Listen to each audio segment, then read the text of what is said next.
Hello everyone, this is Abhimanyu, founder Solar Study. We heartily welcome you to our this webinar on financing solar PV and agro PV systems. We trust that you are in good health during this pandemic, and we appreciate your efforts while making into this webinar. So we'll be quickly beginning with the introduction of the webinar session, and then I'll hand over the session to the speaker. So the webinar is on financing solar PV and agrivoltaic systems, where we'll be talking the basics of solar PV and agrivoltaic systems, as well as the different types of subsystems or hybrid system that we can see in solar PV and agrivoltaic, and how the financing differs in different kinds of arrangements into these, right? So our today's speaker for this session is Mr. GJ Girase sir. He's a former director finance of Mahagenco Maharashtra Power Generation Corporation and MSCB Holding Company Limited. Mr. Girase has over 30 years of experience in power finance and infrastructure sectors. He took initiatives to bring Mahagenco in solar power generation and ensured setting up Mahagenco's 125 megawatt solar PV plant, and since been pursuing his interest in solar energy businesses. He has set up two private solar parks of 180 megawatt power in Maharashtra and has co-founded Solar Mount Structure Private Limited. Mr. Girase is also a board member of a bank and of various private companies. He's also working in advisory capacities in several companies. He's also VP of Solar Energy Society India, SECI, New Delhi. So I'll be quickly handing over the session to Girase sir, and we'll be moving ahead with the presentations.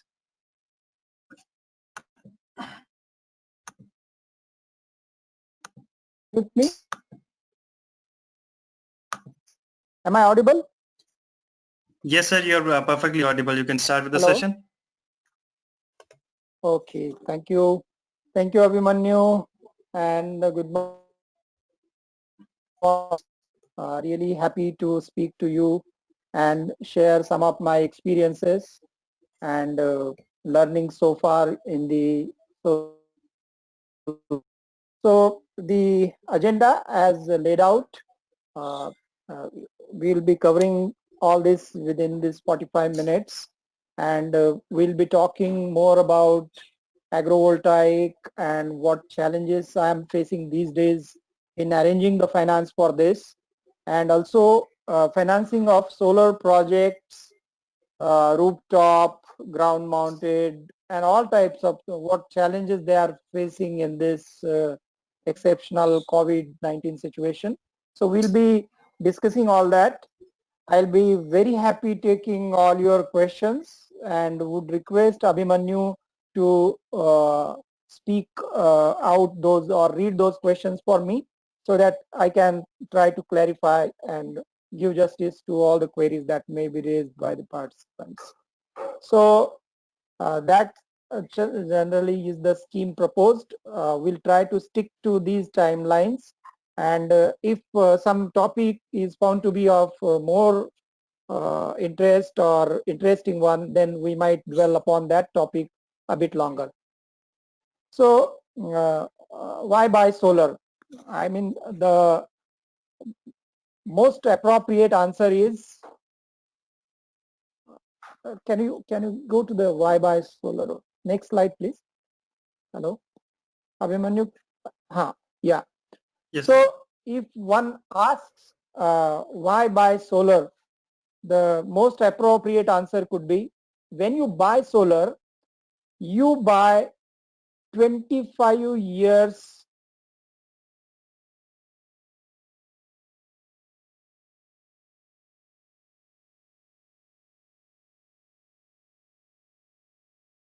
with anybody power generation system. You need fuel recurrently, regularly, but that is not the case in solar and wind, and this is the most dominant reason that we should go solar. You don't have any fuel costs, and since you are buying fuel with you buying the solar system, your solar system gets freer financially in a fairly long, earlier time, and then you can really reap the financial benefits, as well as you help the environment in a very, very big way. So world over, there is almost solar revolution going on in every country. There is this protocol of energy which really encourages, enables all the energy generators to switch to solar. Next, please. Can we go to the next slide, please? Hello. Now, I got to learn from Abhimanyu that the participants are from all over the world, but there is a fair share of Indian participants as well. So I will try to explain to you the institutional framework, the structure, the solar ecosystem within which we all solar professionals operate. Now, this predominantly is the Indian structure or framework. I have learned and experienced that more or less every country has the same structure and same framework, because solar initially was really very unaffordable, very costly. Solar policy measures, lot of initiatives, lot of incentives.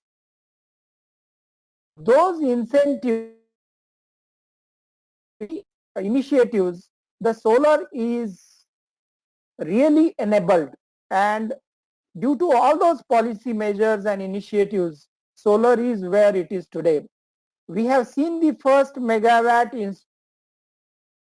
20 crores, and then megawatt, that was our first megawatt solar plant in 2008-9 in Chandrapur. The tariff we got was 17.19, that is almost 18 crores. So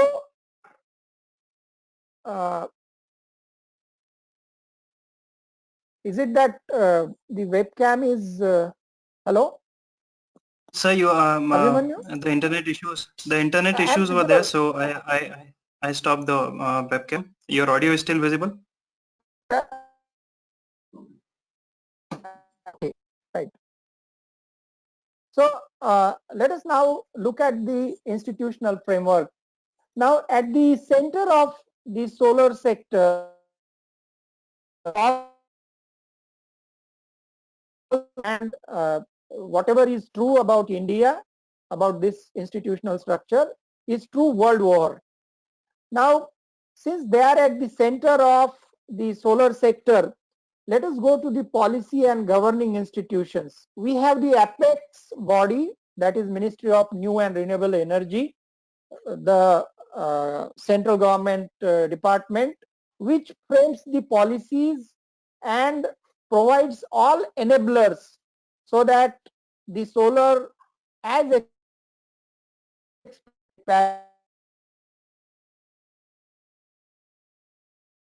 is really made possible. So that is the apex body, makes policies and makes sure that these policies are implemented successfully and rigorously. Then we have the central parastatals, as we call the SECI, particularly SECI, Solar Energy Corporation of India. They are playing a very dominant role. Earlier, this role was being played by NTPC Vidyut Vyapar Nigam, that is NVVN, but that role is now dormant. Themselves have come more as generators, and if you follow the news about solar, then you will realize that the NTPC wants to set up close to 32 gigawatt of renewable power, mostly solar, and their number one position as the solar power generator would be maintained by them for years to come. Today they are number one generator of energy in India. They want to be number one solar generator as well. Then every state has a state nodal agency. Maharashtra has Maharashtra Energy Development Agency. Gujarat has GEDA, UP EDA, MP EDA, like this. These nodal agencies basically try to push the implementation of various policies framed by the MNRE and the states. I repeat, whatever arrangement for the solar power uh, implementation is in India, with some little difference. You will find this in every country. Every country has apex policy making body.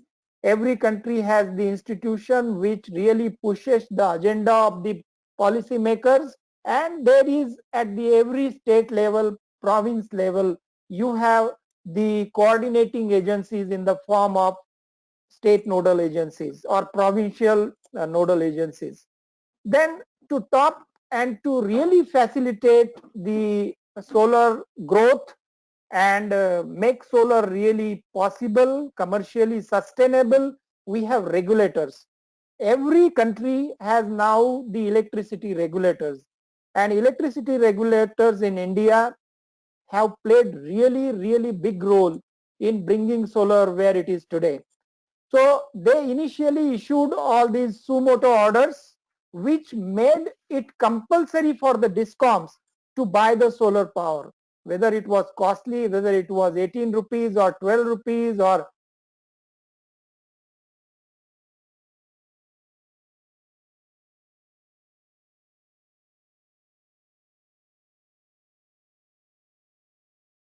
category of this 3 and sub 3 level of the solar cost. So yeah, uh, there is some resounding. Is it okay now? Hello? All right. So Yes, sir. the regulators have really played a very important role. They issued SOMOTO orders. They are issuing all the regulatory orders and making sure that the renewable energy, more particularly the solar energy, is fully entrenched in the power system of the nation. The same role of regulator you can find in every other country also. Then there is this technical authority, Central Electricity Authority.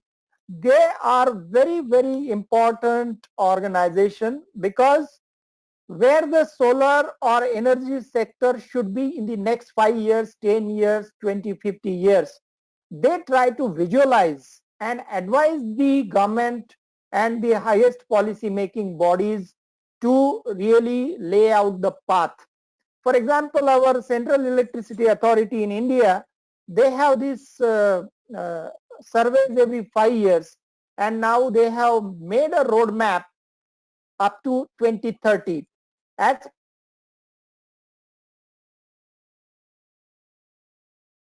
as solar professional, that we would be adding close to 4 gigawatt of solar in India, and that's a plan.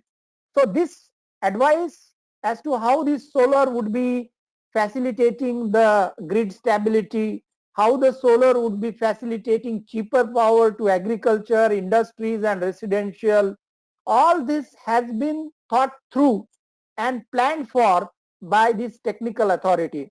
They do very thorough study. They employ all professionals and experts and visionaries to complete this study, and there is no wonder that by 2030 we will be using close to 50% of our energy from the solar energy, and that provides most of us, those who are learning solar or trying to be solar professionals or attending such trainings and webinars, they are going to be greatly benefited in this next decade, because the path has been laid out by CEA that we have to make 450 gigawatt, and that would be properly integrated into the national grid so that solar and solar business has a very stable days ahead. Now let us come to today's topic, which is most important, and that is funding agencies. See, Government of India declared that we will be doing 100 gigawatt solar by 2022. Then various calculations were made as to how much investment would be required to make this dream possible. And then the numbers came out, which we'll deal with them later in other slides. But you can see that IREDA nationalized and private banks, housing loan companies, multilateral, bilaterals, and the PE funds, angel investors, and then pension funds, all types of lenders and financiers are there, because solar to them appears to be sustainable, commercially sensible, and that's why all the funding agencies and the people who have funds have been providing this funding to the solar sector. Then there are others like consumers, then solar developers, installers, the EPCs, as we popularly call them, engineering, procurement, commissioning, etc., construction. So this completes the solar ecosystem, and in India we have to deal with these organizations, we have to learn more about them, and likewise we have to also understand, when you are in other countries, that they also have similar such structure, and they have policy makers, they have financiers, they have technical authorities, they have regulators, they have discoms, they have engineering firms, EPC firms, manufacturers, suppliers, installers, and all of them make the solar ecosystem. So with your knowledge, learning, and the webinars that you are now attending, you should be able to equip yourself and interact with all these agencies and make your solar business, solar career successful. Next, please. Hello. Yeah. So as I briefly mentioned, uh, uh, as far as India goes, we are going to see about 100 gigawatt by 2020. Now there are different opinions whether this 100 gigawatt would be really achieved by that timeline. People say it could be 60, 70, but 2022 is not something that beyond that there is darkness and nothing going to happen. Time is a continuous process. We might have some slippage. We might go to 2024 or 25. But one thing is certain, that by the year 2030, we would have a very, very dominant role of solar, or very major share of solar energy into the energy basket. Now the money that we are going to require to make these big dreams possible, it's about 4 lakh crores, and worldwide people say now that solar economy would be worth $1 trillion world over, and that is how things are moving. That is how the environment and climate change protocol is, and most of the international organization, be it IRENA, be it ISA, you can Google and find out more about these organizations. But all these organizations are now trying to make sure that solar is the mainstay of energy generation, and that's really going to happen. Then there are very big incentives to the investors also, because in these very uncertain days, what is certain is solar. Sun has given the investors great comfort, and that's why solar investments, despite all such gloomy atmosphere of COVID, solar investments are happening. Solar tenders are being oversubscribed, and solar financing is happening at very, very competitive rates, and that's really heartening to know. Next, please. Next slide. Yeah. So these are the major financial institutions. World Bank has a private lending arm, PFC, but the World Bank role mainly is to fund the governments all across the globe to take up solar in a big way. Now, World Bank has funded the Power Finance Corporation, the Rural Electrification Corporation, the SBI, then ADB, it's not there, but Asian Development Bank.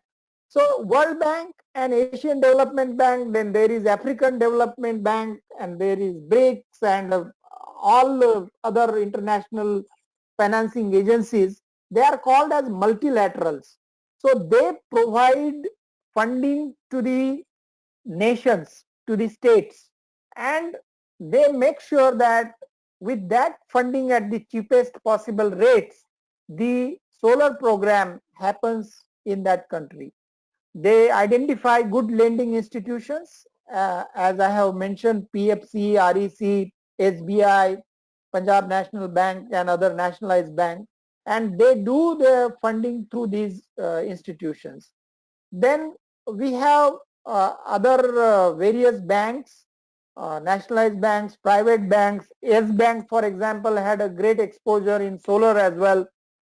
Then there is NABARD. NABARD is also, that is the agriculture and rural development arm of the Reserve Bank of India, our central bank. And through NABARD also funding is happening these days. Then the most important organization is this IREDA. IREDA primarily is a funding agency for the renewables only. They take care of renewable energy projects, and right from 50 lakhs to 100 crores or any such amount, IREDA funds. Then we have bilaterals. Bilaterals are between two nations. For example, we have KfW in Germany, and KfW Germany funds at the rate of very negligible rate, let us say 2%. The loan that I got for my MACB project, Mahagenco project, was at 1.98%. We borrowed about 350 million euros, and at less than 2%, the project was really successful. Even today, it is one of the most profitable projects world over. And that is possible because the bilaterals between two countries give cheaper funding to the preferred nations. And German banks and financial institutions are very happy functioning with the Indian government and Indian states. Next, please. Now, when coming to financing, it's really a painful process. I said everything is definitely bullish on solar, but when it comes to actual nitty-gritties, lot of questions are asked, and that really delays the financial closure. Financial closure is approving the project for financing, and lot of processes and procedures are involved, and so many checks and balances are really brought in to make sure that whatever money is given to the solar project, it is paid back by the solar project. There is this concept of project finance, and most of the projects are project finance only. But yes, the procedures do take time, and that is a challenge because the financial closure doesn't happen timely. There is always some slippage, but with some extensions and some adjustments, projects are eventually proved successful. Then you might have seen how this tariff of 236 and 244 is arrived. You will be surprised that the recent tariff is just about 2.36. People wonder how this project can be done, because from 18 rupees to 2.36 is something really unimaginable.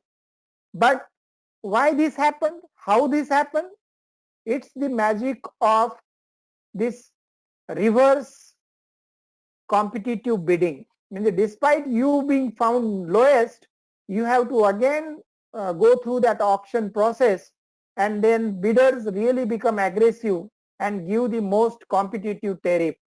Now this competitive tariff and lowering of tariff to such levels at 2.36 or so have raised some questions about the bankability of these projects, because the developers and those who actually supply the materials, they would try to cut the corners, and when they try to cut the corners and try to fit the project within that, then there are serious issues about quality, and quality again leads to the bankability. You might have seen pictures where the substandard material used was blown away by the winds or washed away by the floods. So it has both pros and cons. We are getting cheaper power, but sometimes the cheaper power does pose challenges, and the whole question of bankability of project really surfaces strongly. Then another major concern in this financing is the health of DISCOMs. Some of the DISCOMs are not in position to pay the solar power generators. Some of them have defaulted and delayed the payments right up to 6 months, 10 months, and then it was almost on the verge of these solar assets being declared non-performing assets. So this really is an area of concern, that the DISCOMs are not doing well.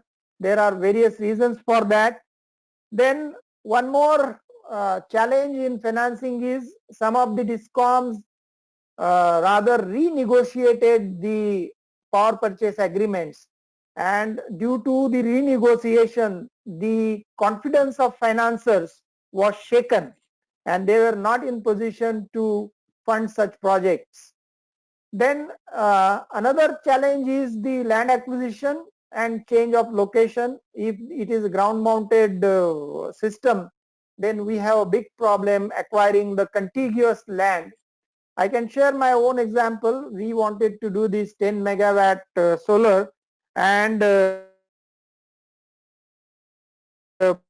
contiguous land, because when we purchased initial 20-30 acres of land, the nearby farmers almost expect, so we had to leave him and jump and disturb our contiguity. Same happens in the larger projects. Once the acquisition crosses 100 acres or so, all types of rules, regulations, political and social interferences, and all those elements, social elements, anti-social elements, all of them can try to really screw you and extract as much as money as they can. But yes, with proper planning, advanced planning, all these challenges can be overcome. Of grid connectivity, we have problems where we have grid, we don't have good suitable cheaper land, and where we have cheaper land, suitable land, we don't have power stations to evacuate the power. But we are now having the green corridors. We have established some corridors where we can really transmit that power to the load centers.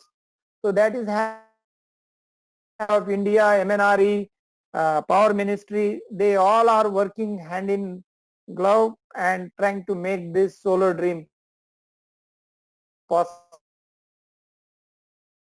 Abhimanyu, can you show me next slide? Yeah. Now solar PV plant, as you know, there are these three options which are being practiced with some difference in the nomenclature. Some may call it tax credit, credit score and all that. But to put it in simple universal language, either you can buy the system from your own money or from your own savings. So you own the system, and the simple logic is whatever investment you make, you are entitled for some tax credits, and you generate your own power at the rates cheaper than the power supplied by the DISCOMs. That's it. Or if you don't have money, if you can't afford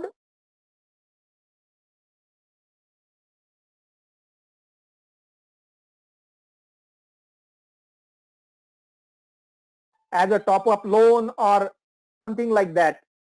Or you can go for the RESCO model, third party, and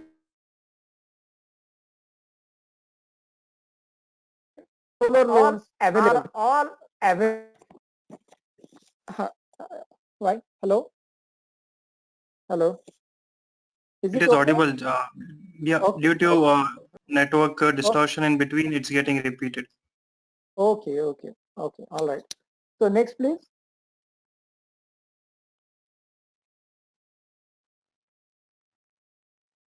Now, why solar loans? See, the successful people always tell you the story that if you want to grow your business, if you want to leverage your finances and your assets, then you must borrow. And once you borrow, you are entitled to that depreciation, and whatever you borrow, you earn enough and save enough to service the borrowed amount. And at the end of the servicing of that loan, you own the asset. It is as simple. So this replies why we go for the solar loans. Next, please. The interest rates, if it is rooftop, we get slightly cheaper, and the quantum is generally 75% of the project cost. Some banks give only 70%, and the repayment as the payback period in the rooftop is also slightly lesser as compared to the ground mounted. We get anywhere between 9 to 10%, and the tenure is about 9 years. And there are some off-grid systems like telecom towers and solar farms for which government subsidy is for solar pumps. Various government schemes are now coming. Government borrows from the NABARD, and uh, just at the 5 or 10% of the amount, the farmers get their solar pump installed through government subsidy and the loans that the DISCOMs and the government take from NABARD and other financing institutions. Next, please. Abhimanyu, next, please. Hello. For grid connected, just go back a bit. For grid connected, the interest rates are slightly higher, and the repayment tenure is also longer. Solar systems are installed in a very short time. We don't have such implications of interest during constructions as you find in bigger projects, which has a huge component of interest during construction. So IDC element is almost nil or minimal in the solar financing. Next, please. So this again is the American version where they say that clean energy. So that is more for the rooftop financing, and this program is also with some variations is being implemented in India also. Gujarat is the leading state. They have a subsidy. They have also advised the banks to fund the rooftops in a big way. So residential rooftop is really catching up, and it's well ahead than other states. Gujarat is really progressing well in this respect. Some states like Maharashtra and Tamil Nadu, they have some resistance because the impact on the DISCOM finances. So there are some issues, but things are getting sorted out, and roof the mainstay of solar power generation. Next, please.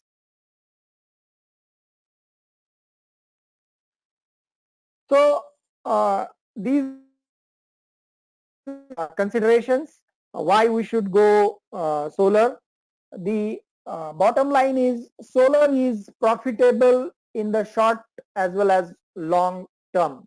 It gives you tax benefits, then you get financing at the cheaper rate, value of your property goes up, and as you pay your monthly bill, you are paying for the solar loan as if you are paying for the monthly electricity bill at slightly lower rate.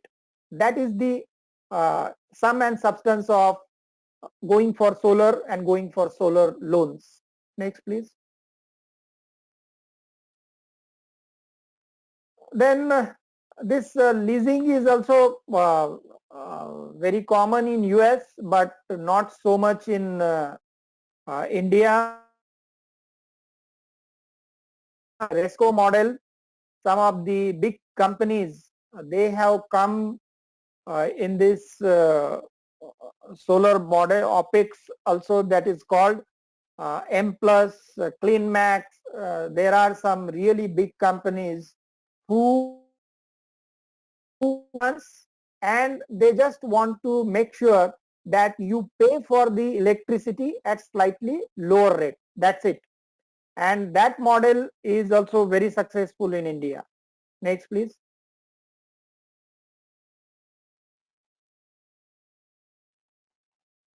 Now this third party or PPA, that is a slight variation, and as I explained, this is a very popular model. All the I&C, industrial and commercial consumers, are switching to the PPA mode. I mean, they don't want to invest all that cost of the solar system upfront. They prefer that some third party, the OPEX, comes in, installs the system, pay at the fixed rate. So for example, if it is rooftop, they say, okay, you install the system, you arrange for the finance, and we will pay you at such rates which are lower than what they pay to the discoms for the energy that they use from the discom. So this model is very successful in India. Companies like M Plus and CleanMax have really progressed and built massive portfolios of the rooftop solar systems. Next, please.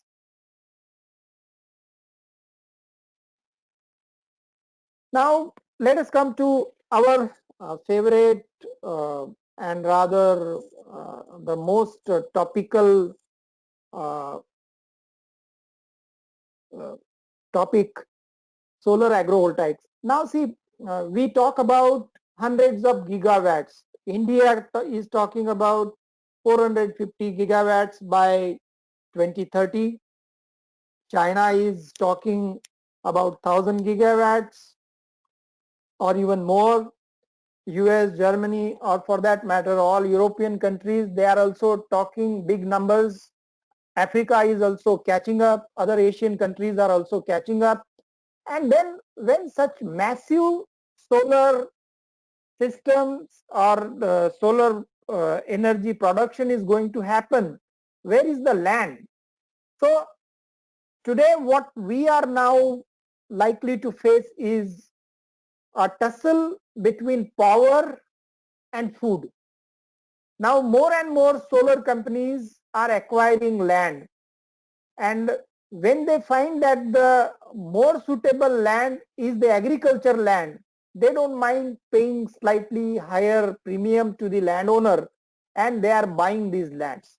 So that's an encroachment on the food producing land, and therefore some of the countries sensed this, particularly countries like Germany, Japan and France.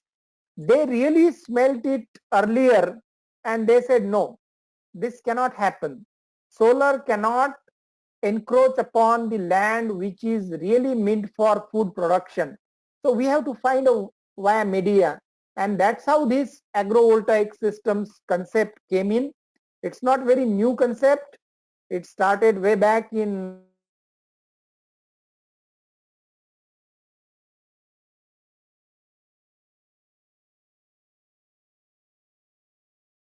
France, of course, has done. This is happening now, and world over, you see are coming up. I can relate my own experience.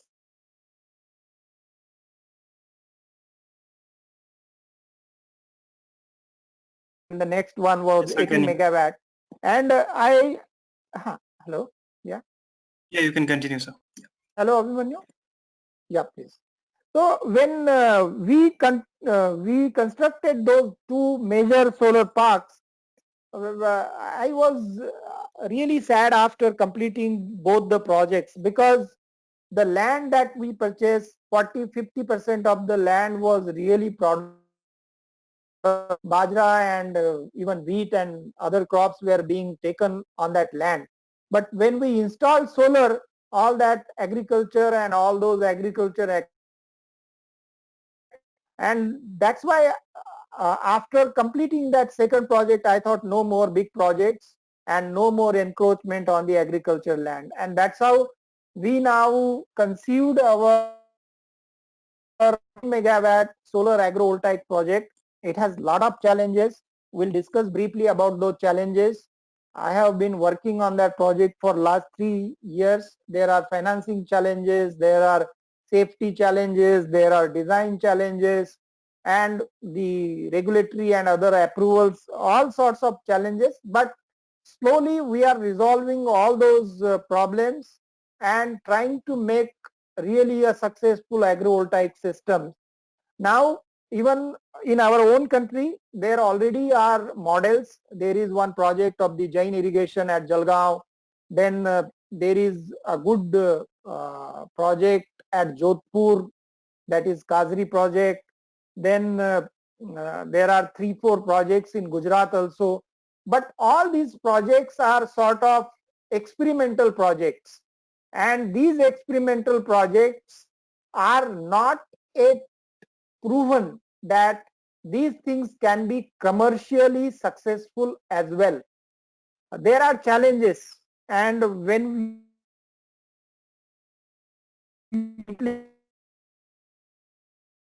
from the experimental project to the actually commercially viable or sustainable project, you really face those troubles. That is hitting the road, the rubber hits the road, sorry, whatever that cliche is. We are at the moment going through all those pains, but with the help of all experts, with the help of some experienced people in this field, vice chancellors and the electrical engineers, we are now almost close to find most of the solutions. Financing, we have also requested the NABARD that since we are going to do the agriculture as well, some component of that project be funded by them. Power Finance Corporation also has agreed to fund that project, particularly to the solar power generation part, but definitely we will be able to figure that out. Now this brief sketch would familiarize with you and distinguish it from the conventional solar project. Agrovoltaic is basically photosynthesis. So there are some crops which don't require so much of sunlight, and if there are crops which can come better in the shaded environment, then it is good for the solar panels also, because the ambient temperature and also the albedo helps the solar power generation and the solar modules better. Next please. So there are experiments. The whole thing comes to the simple logic. You have the same land, you have the structures on that land, and this land can be used simultaneously for food production as well as energy generation. Now suppose you have 2 hectares of land as is given in these slides, then you can take 100% wind or 100% solar electricity. But if you combine both, you can have 80% wind and 80% solar electricity. So the ground coverage ratio or the utility or usability of the land almost goes up by 60%. So the same land which would have otherwise be just remaining idle panels, that land is now being used for food production also. Now water, you do need water to wash the panels, and the same water with proper rain harvesting, with proper drainage and with proper irrigation system, you can surely use optimally land and water and generate from the same land and the same water food as well as electricity. And this concept is now very popular. I was really fortunate to see this in China doing so well. Vietnam I visited, they have also done wonders. Paddy fields, you have 100 megawatt of paddy field. China, you just can't imagine what they have done. They have hundreds and hundreds of megawatts doing agrovoltaics. So they right from mushroom to all other vegetables, even tea, everything is grown there in the agrovoltaic environment. Next, please. So there are three types, as you will see. Uh, Next, please. So that is rose. Next, please. Now this is also being used extensively these days. China has made very best use of this. This is catching up in Vietnam also. Japan is already way ahead. So the greenhouses which provide you the controlled environment, and you can really take the crops almost 10 times that what you do in the normal agriculture field. So this has been greenhouses, polyshades. These are very popular in China and Japan. In India, a lot of work is going on, particularly in and around Bangalore city. A lot of startups have started this greenhouses and solar, and that is also proving very successful. But it's not on that scale of 10 megawatts and 100 megawatts. It's just few kilowatts. They cover square feet. They grow these organic vegetables and generate about 100 kilowatts or some such type of solar projects there. So that the entire polyhouse which run, they run it on the solar system. Next, please. Now this one is the stilt mounted, and these are very heighted structure, and these days even in Japan and China they go for these trackers make sure that the sunlight goes adequately, optimally to the crops also, and the angles, the trackers manage the angles in such a way that they have very consistent solar power generation all through the day. So all these three systems are now almost established. A lot of innovations are coming up, and if you look at France, they have very successfully demonstrated that solar and grapes can really go together. Japan has proven that paddy fields and solar, that is awesome. Vietnam is experimenting on the dragon fruit and solar. So likewise in India, the project that we are working on, uh, we have 3-4 options. We are mostly going for vegetables and some experimental stevia and lemongrass, but we have still not planted these things. The project is still in preparation stage because it's very difficult to bring three experts together. Everyone has a view, and as project developers we are going very cautiously. We don't want that after 2 years we regret that we took some decision and went wrong. We can't afford that. So we are very, very careful and we are weighing all pros and cons to bring the system which will work and succeed in the Indian environment with the local crops, with the local agroclimatic situations, and which also has a very remunerative pricing, so that we are in position to establish that we not only produce energy and food, but we make it profitable as well.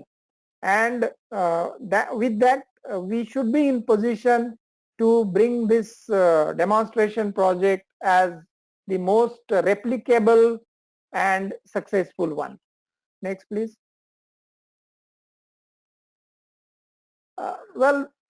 This is again a lot of English, but whatever important points we wanted to discuss, we have already discussed. And well,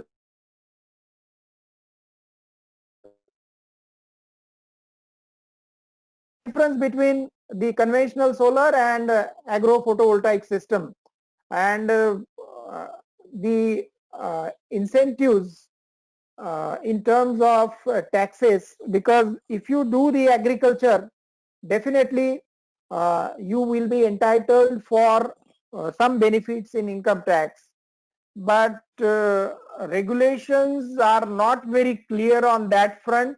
We are trying to seek some clarifications from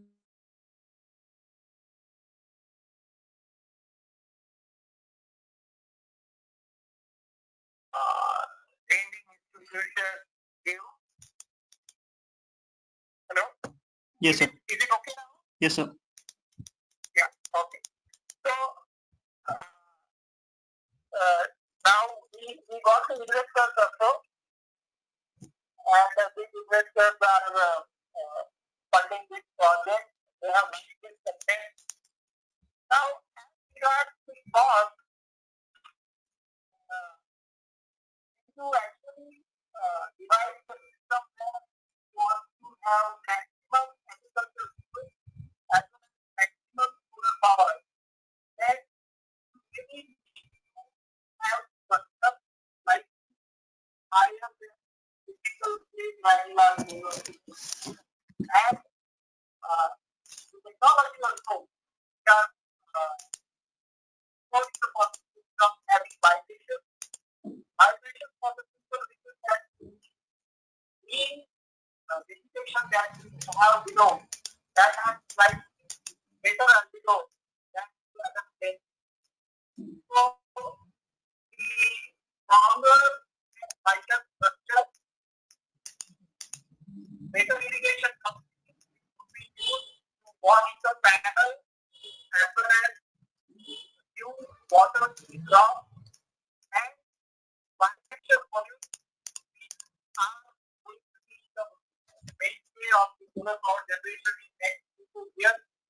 We are planning that one.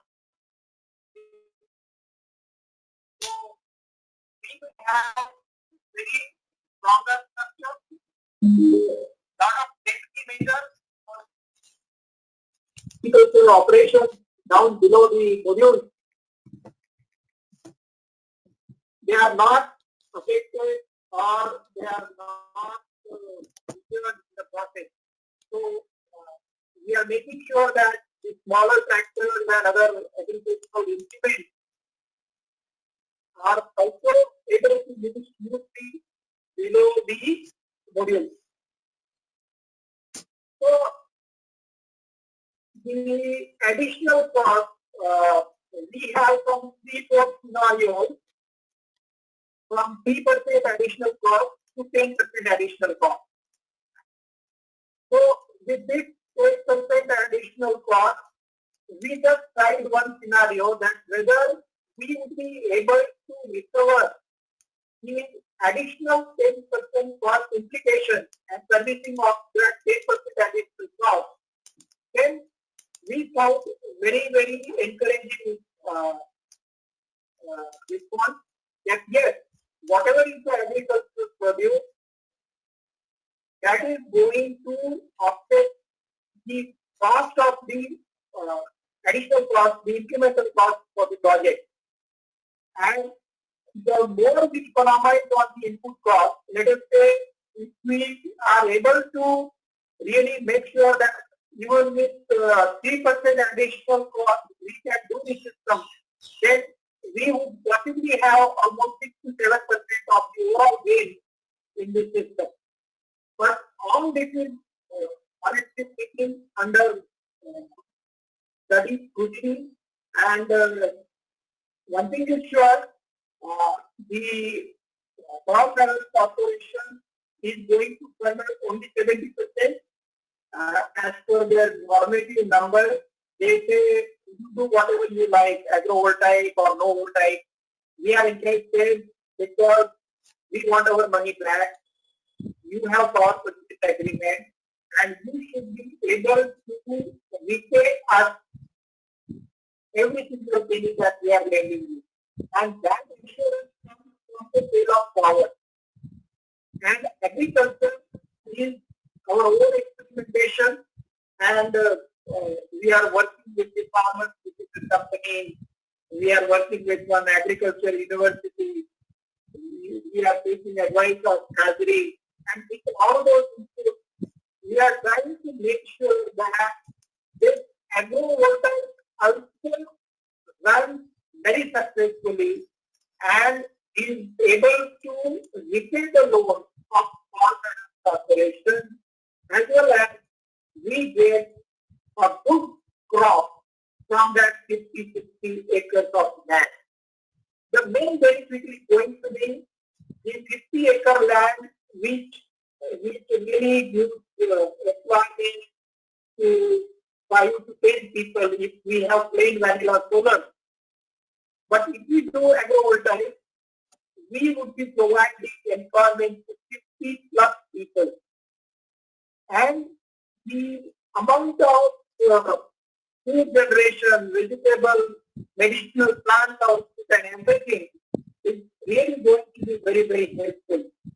It's going to augment our solar power generation also, and it is going to make us very happy that yes, we did not waste this land. We made every possible use of this land, every drop of water and every inch of land is productively utilized.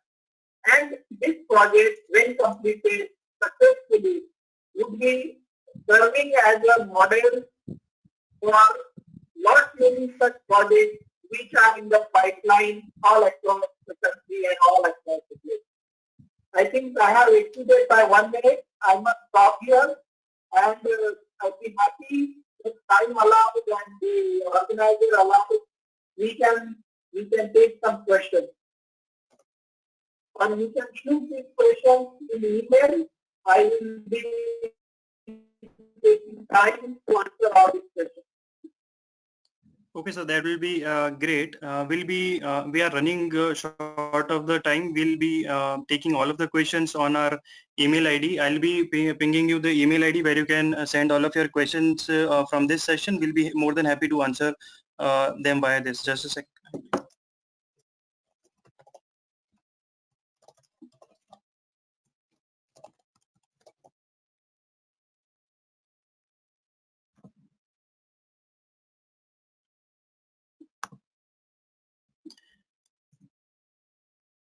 So the email ID is student.solarstudy@gmail.com, or you can reply to the email ID from which you get the webinar invitation, so that we'll be able to get the questions